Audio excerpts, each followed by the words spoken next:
Okay, we're going to look at an article done by 6,000 Generations by WordPress about the plight of Australian Aboriginals and how that, along with all the different forms of humanity, is quite unique and different.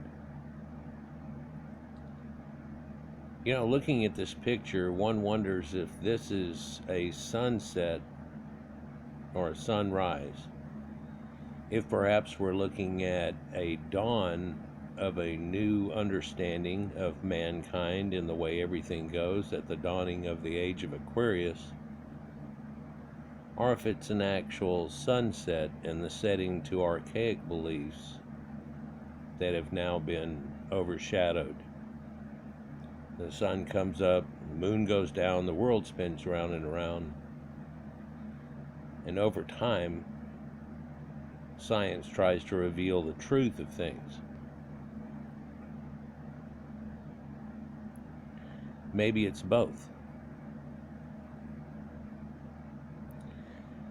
Before I even start this, in the bottom left-hand corner, a small thing that you can click on to go to another article says the single out of Africa theory is dying. I recently did a video on my take on that with another article that's there, and I'll probably check this one out after doing this video. But it really looks like it's in and out of Africa, because we found something not dating 2.1 million years ago but 7.2, and it actually looks like it's more along the human evolutionary tree, and even at that archaic date so many times earlier. And so it probably was in to Africa, and then the theory that out of Africa comes from that. The idea that all people stem from one is not really true, and we found that out recently. I've done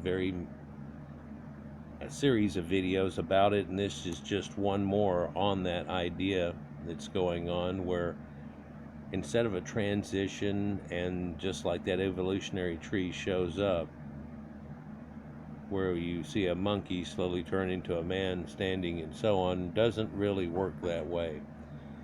And that some of these things that have always been on that evolutionary tree are not even on our evolutionary tree, but hominids and so on that we find on the planet. Indeed, we've tried a few times to make a missing link out of things, and ironically it looks like there may never be one. Although certain people were called the missing link at one time, and due to genetics and things and forms of archaic humans living on to a modern time, we can see where that ideal came from and how the idea of evolution comes about.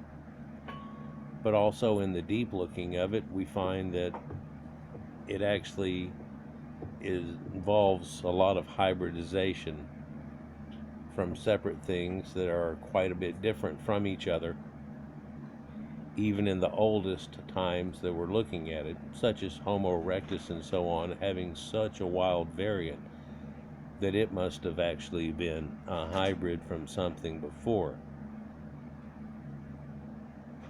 But there's so many variations that it couldn't be just two things actually even.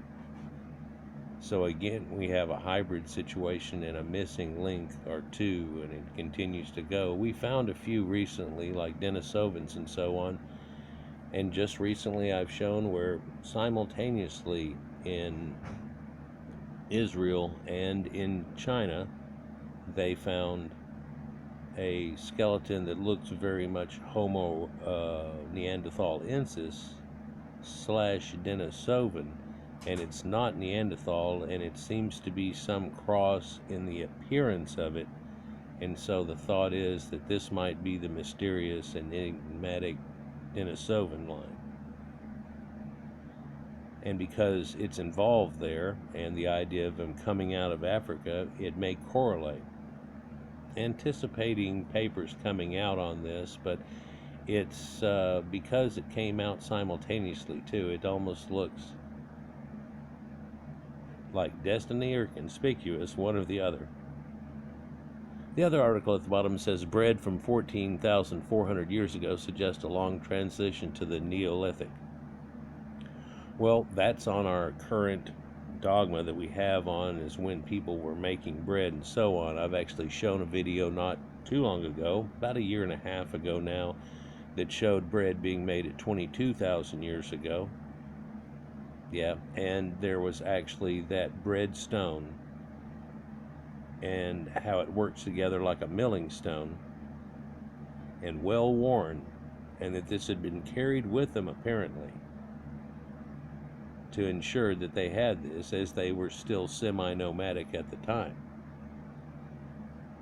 Semi-nomadic is not anything really new, though. You can think of people whenever they conquered the Wild West and so on, that Ma and Pa and that whole Little House on the Prairie concept were people that were hunter-gatherers along with farming, quite often leaving and going more to the west. Like other people used to migrate with the seasons somehow, along with animals and so on. So it all worked together, and to a point they all domesticated animals, or certain people domesticated animals, and then that got spread to the ends of the earth. So let's talk about one people that are not pushed to the end of the earth, but out onto an island long, long ago, well before anybody believed that there could have been anything like a boat in any way, but there could be no other reason for them to be there. For at the height of the glacial maximum, it's not connected. And no one's going to swim all the way across from Irian Jaya to the Australia. And the Australia of ancient, if you think that they're covered with great white sharks out in the water, some salties and saltwater crocs than they're on the mainland, it was much worse back in the day. So we'll get into that and a few other concepts as we get into this. This paper, posted in 2018, was titled Aboriginals Stagnated for 50,000 years as hunter-gatherers and they missed the agricultural revolution. Australian Aboriginals are regarded in a very romantic light these days, but the reality is that they were or are an example of a human population which, whether for cultural or genetic reasons, or both, missed the agricultural revolution which swept the world between 10 and 15,000 years ago, or as we date it now. Whenever I was younger, it was all happening in Sumerian stuff, then we figured out, no, it's happening before then. Recently, they try to pull off to the last end of the last ice age, and that had come about from Göbekli Tepe or so, but it seems like we have it collecting at 15,000, between 10 and 15,000 now. But these breadstones that date to 22,000, and then another one at 38, well into the Cro-Magnon times, show you that though they were doing pseudo-farming, as it would be considered towards the farming technique of today, something that they were doing, and when they were semi-nomadic chasing herds, they seemed to have collected grain and then threw it out so it would grow and be there whenever the herds and they came back. And so it's kind of a nomadic pseudo-farming, but were they working the land, doing all the things, or have the aqueducts and floodplain situations in Sumer, and where a lot of other people formed out of as floodplain concepts and being able to use that? No, not necessarily. They were using the naturalness of it all at that point. They say whether it's cultural or genetic reasons or both. Let me start off by giving you an idea of what we are looking at. It seems that we have a few papers here that indicate that archaic humans, like Homo erectus or its forms that have now gotten different names, Heidelbergensis and all this, of ancient hominids lived on until a much more recent time. Done videos about this, about sub-Saharan Africans and how that works out, but it seems like pretty much everybody that's pushed to the end of the earth, or the edges of the old world, has this effect, some form or another. From Orientals and Red Deer caveman and a few other finds that have been found, to South Asia, and then of course leading into this concept we have of Australian Aboriginals, which until quite recently still kept an archaic form and a way of life, much like the sub-Saharans did until there was a recent contact. Most people are looking at this dating as being somewhere around 4500, 4600 BC. For the modern form we see today seems to pop up and change out of the archaic form that held for a long time until there was an integration of already modern humans which they had contact with. So they say that these Aboriginals are an example of a human population which remained isolated for 50,000 years and which eked out a survival as hunter-gatherers and did not develop either cognitively or in technology. The colonization which followed the rediscovery of Australia in 1606 or perhaps 1592 met no resistance from an indigenous population that was in no way capable of protecting their habitat. They were still hunter-gatherers then, and fairly backward hunter-gatherers at that. It's well noticed that whenever modern men in a recent form went around the world and tried to search out what there was, he ran into a lot of primitive populations. Genetics is showing us that primitive, in the sense that we're talking about, isn't really necessarily just somebody who, like the Amerindians, didn't have technology past a certain point compared to other people, but they actually have in their genetics and in their way of life a showing of something that are archaic humans until a very modern time. How did Aboriginal Australians arrive on the continent? Well, DNA helps solve a mystery. It's a little different here, but Carl Zimmer, back in 2017, which led to this original paper, said that human skeletons and archaeological remains in Australia can be traced back nearly 50,000 years before the trail disappears. Before then, apparently, Australia was free of humans, or hominids. So how did people get there and when? Where did humans first arrive on this continent, and how did they spread across the entire landmass? Also,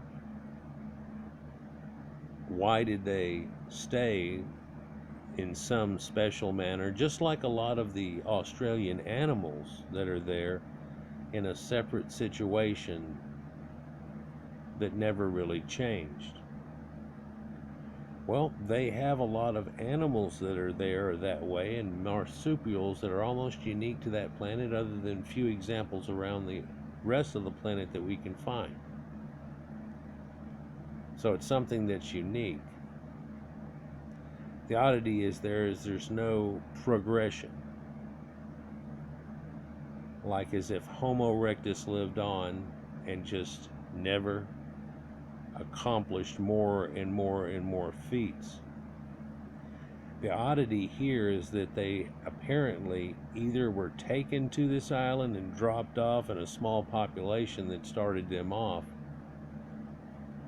or they had some type of boating that would take them roughly 120 nautical miles across a stretch of water that only contains a couple of islands in between, and then a huge vast stretch. that is not truthfully canoeable unless everything is real calm seas, and canoes are not really in play here either. And some raft of a few trees that fell in the water and they decided to jump on it and just float off, or some ideas really can't logically come into play here. Answers to some of these questions are stored in the DNA of Aboriginal Australians. A genetic study of 111 Australian Aboriginals, published on Wednesday, offers an interesting and, in some respects, unexpected view of their remarkable story. All living Aboriginal Australians descend from a single founding population that arrived about 50,000 years ago, and the study shows they also swept around the continent along the coasts within a matter of centuries, and yet for tens of thousands of years after, those populations remained isolated, rarely if ever mixing.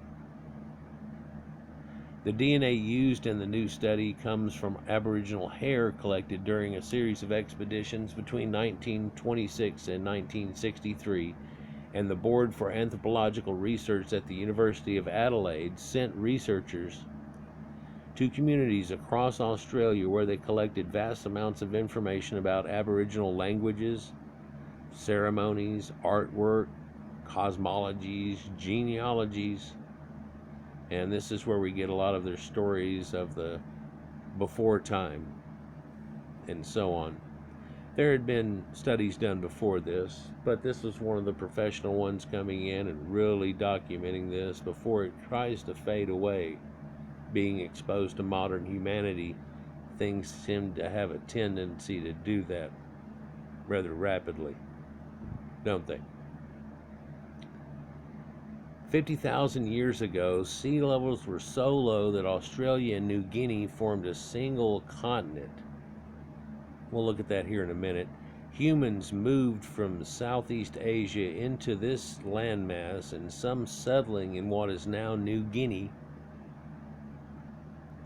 or Irian Jaya, others traveling even farther south into Australia, and they kept the coastlines until they reached southern Australia 49,000 years ago, approximately.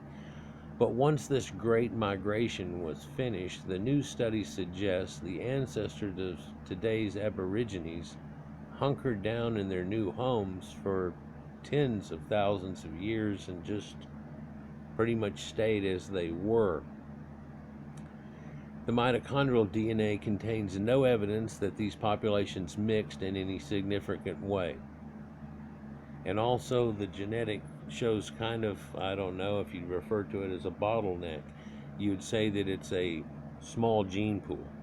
You can kind of tell it in their phenotype and the way that they look overall, and the lack of sexual dimorphism between males and females,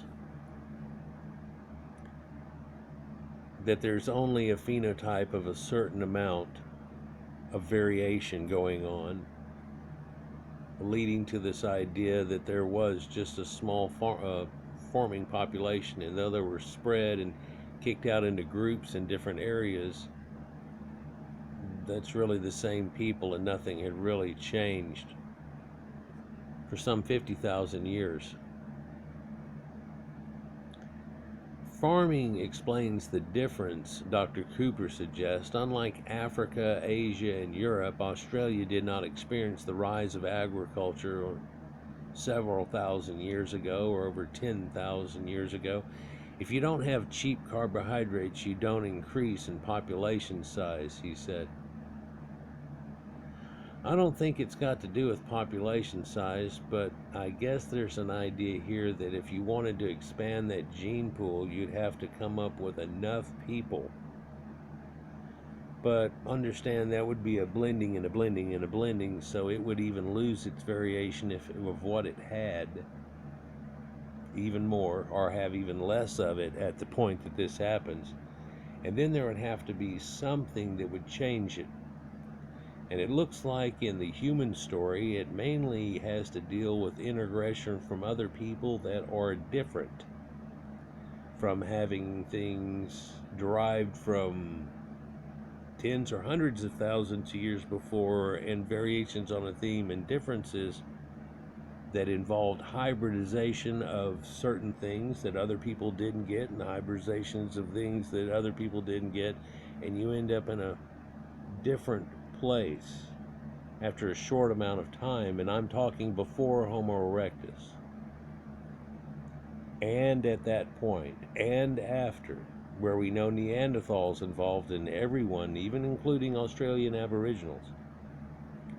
So it had well happened to everybody except for sub-Saharan Africans, and got their percentage within margins, which is a small percentage, but yet on everybody that came out of the planet, even Amerindians. But of course Amerindians were over in Asia before they went across in any way, and everybody that's over there had been from over here.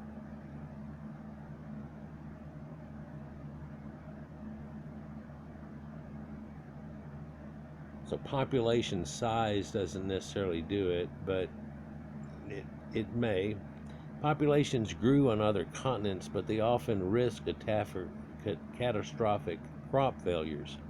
When that happened, Dr. Cooper said, there was only one response: mass migration. In Australia, however, Aborigines did not depend on crops and lived as nomads in discrete regions, and they never needed to move across the continent. Well, I'm confused here on what he's saying in some manner, because across the continent were some people that are really the same genetic pool almost, and it wasn't going to change things, and just moving across the continent isn't going to change things much either. That if they would have had crop failures, well, see, whenever we had crop failures in the attached world, it wasn't an island on itself, but a gigantic island, if you will. Continents, they're all attached. Whenever this type thing happened, people were able to migrate, but they were able to run into other people that were not related or had variations on a theme and so on, and carry things on. I think what they're referring to is that things in this 50,000 years didn't ever carry on or didn't change. It's because the genetic pool was stagnant, as the term they started off in the first place. Much like other isolated groups, like the headhunter people that we know of in Irian Jaya or New Guinea, and their seclusion, which is very close to it and closely related to it. Some island people and so on, like the people of Hawaii or the people of Easter Island, so on. And how there is a variation on a theme of those, and it's because once they got there, that stayed where it was, and it didn't have other integrations from other people running through it.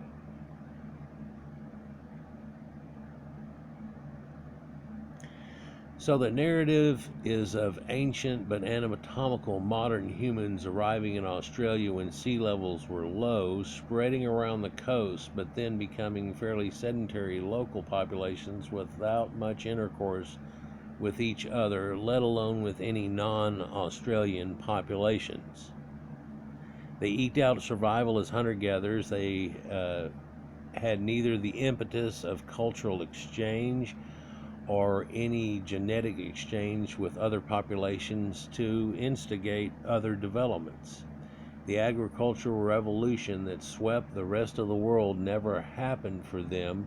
Well, they never ran into the people that had the agriculture going on, or radically different things to acquire different knowledges and go. So it's almost like, again, the land of the lost, where these people stayed stagnant because of that effect. We look at the timeline of Homo erectus, and it's a huge span of time that modern humans haven't quite gone through yet. But we can look at what they had, and it's like, man, there's just a so small amount of development. It's the reason it's so mind-blowing that growing up whenever I did, and everybody that's listening here pretty much, on the fact that right here recently there was a spark that took off that wham just led us to the modern day that we are now. But There are a group of people that had to do with this agriculture thing and domestication of animals and so on, and spreading it around, that are still in play in this same situation even to today and lead us into space. It's amazing, but it's also odd, maybe, to think that there are people that are around the planet that are still left in a time before time and really are coming out of that rather rapidly. And not even like we did rapidly here recently, but being yanked into it, almost if somebody just changed the planet to them.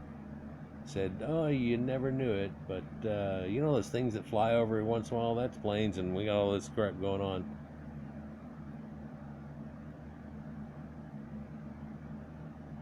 There's still uncontacted humanoids on our planet to this day. They don't really show things like that anymore because of feelings of some modern people and stuff, but also they can't really use it politically anymore. There's a bunch of other reasons. So they tell you that this agriculture revolution that swept the rest of the world never happened for them. Without the access to carbohydrates, the population never grew significantly. Language existed, as did some pictorial representations, but writing never took off. Without farming and its attendant population growth, settlements never developed to become towns or cities. There was no surplus to drive specialization. There was no development of any significance for 50,000 years, and there were no cultural or genetic impulses which could lead to them being brought out of it or lead to other developments. It may not be politically correct to say so, but the reality is that before the colonization by Europeans, the Australian Aboriginals were in a cultural and genetic dead end.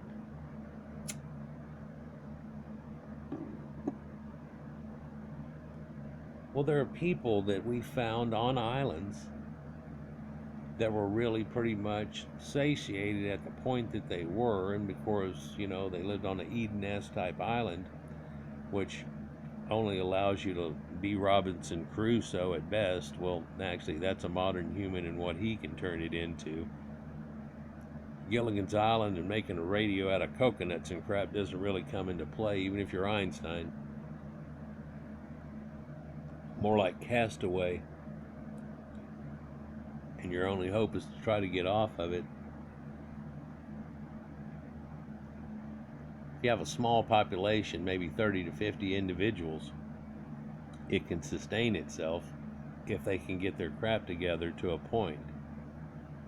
But to rise above that, you have to get your crap together much more than a point. And I understand the point, or the idea of, well, if you had 100,000 people, somebody's going to come up with an idea,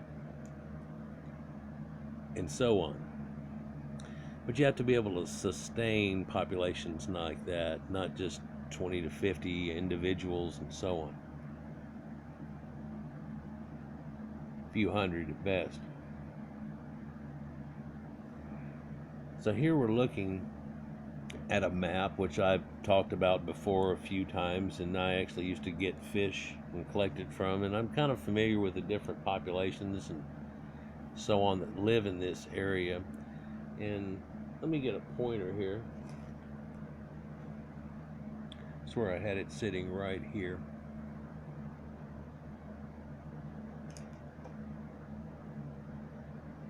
I will use this.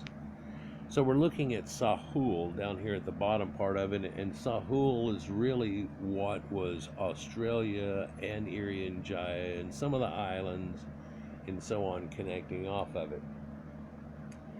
And over in this sea and over in this area we'll have the Solomon Islands and so on. There's Fiji, and it leads on. Up north you'll actually find islands that lead into Hawaii and so on, that lead off Japan and so on, but that's above this, and the South China Sea is barely if in view here.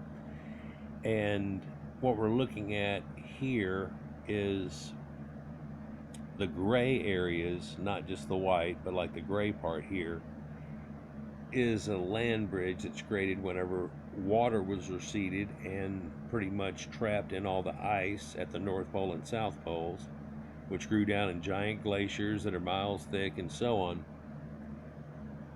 and left us with over 400 foot lower seas. Well, all these little coral reefs that are all out there are within 300 foot of the surface, and lo and behold, all of a sudden all of that becomes walkable land and where they had gotten to before. But that's the point it was at 10,500 BC, whenever, and all that's left is now the white areas that are there. And so these people had contact up until that point,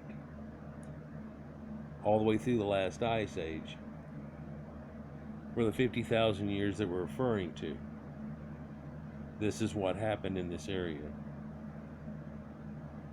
If you look over here, you'll see Wallace Line, Weber Line, and then Lydecker Line.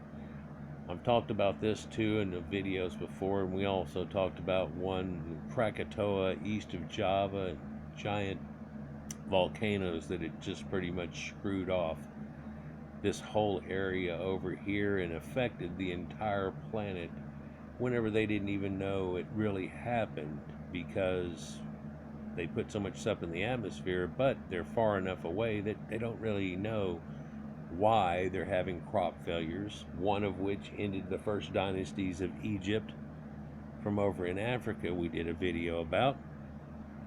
But there's a lot of other times, not just Pompeii and how it took out that little civilization there, but there were other volcanic effects, like in Crete and so on, that exploded, in Santorini, and left a lot of people screwed because of it. Still happens today, and I made a video recently with, look at all these volcanoes that are happening all over the place. None of them are drastic, but if you put them all together,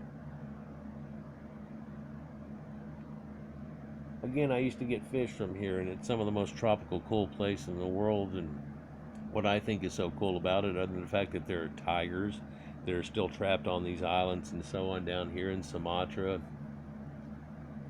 all the way through Bali. But up under that blue ocean that nobody ever knew about are corals, fish that are just magnificent. It's an underwater forest and creatures that are just incredible. Everybody knows about sharks and so on, but there's so many other creatures, big and small, that are in the ocean, along with plantimals. Really, corals are kind of an animal type creature. It's a weird effect, and they grow and create the coral reefs. In fact, the barrier reef is the largest growing creature on the planet because it's pseudo-colonial with itself in a way. They've deemed it that. But this effect happened all around the planet with this flooding type situation that went on here, and a lot of people realize that a lot of the tales that go with the idea of the great flood that happened have something to do with this, other than the Sumerian tale that led to the one that's in your Bible. But here, at the edge of the earth and beyond, we see a people that are trapped in this area and didn't really evolve or have the ability to change. And it seems like the constant reason why that they're giving for this is the fact that they didn't have interaction with these people, and they stagnated because they didn't have interaction with people that could bring agriculture, farming, more genetics in some way out of their way of life that really is more akin to a Homo erectus hybrid that got trapped there at one time, and with the small population left you with the gene pool that they have currently in there. And it's only been impinged upon in the last 6,000 years or so, or 4,500, 4,600 BC, and that timeline also correlates with what happened in sub-Saharan Africa. But an earlier time, because of connectives there were other impinging times which happened apparently around 35,000 BC. But the modern human of Homo sapiens was around 315,000 BC at least, for we have found that at Jebel Arud. And so there's this conflict of the model that was here around just recently versus the reality that all archaeologists face.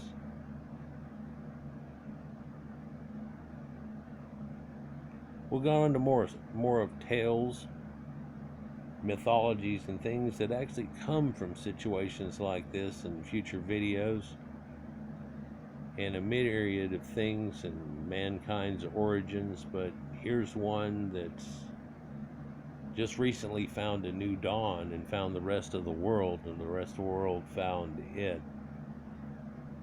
That had been stagnated for, well, it's called 6,000 generations as a blog, but it's well over that. Peace.